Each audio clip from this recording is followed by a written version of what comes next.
এই মোটর ডিপার্টমেন্টটা ভাই এত সোজা না রে। এই মোটর ডিপার্টমেন্টটা পা রাখলে আগে নিজের জানটা জমা রাখতে হবে ওই জমের দুয়ারে, আপন মানুষগুলোরে ত্যাগ করতে হবে, প্রিয় মানুষটারে ছেড়ে দিতে হবে। কারণ তোমার মনে রাখতে হবে তুমি একজন পেশায় ড্রাইভার। খাড়া রোদের তাপ, ইঞ্জিনের অতিরিক্ত হিট, নির্ঘুম রাত, বর্ষার বৃষ্টি, শীতের কুয়াশা, সব মিলিয়ে জীবনটা যেন এক নরকের মতো।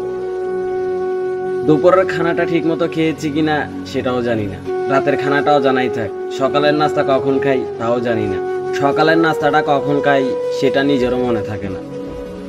এই মোটর ডিপার্টমেন্টে পা রাখলে ভাই ফ্যামিলির মুখে হাসি ফোটানোর কথা ভাবতে ভাবতে নিজের মুখে হাসি আছে কিনা সেটাও ভুলে যাইতে হবে। হাজারো কষ্ট বুকে চাপা রেখে সবার সামনে মধুর হাসি হাসতে হবে।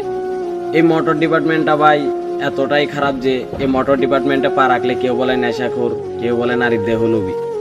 আসলে ভাই আমরা আমাদের পরিবারের চাহিদা মিটাতে মিটাতে আমাদের সুখ আহ্লাদ সব পায়ের নিচে মাটি দিয়ে দিয়েছি। নিজের মুখে কখন হাসি ফোটাবো সেটা নিজেও জানি না।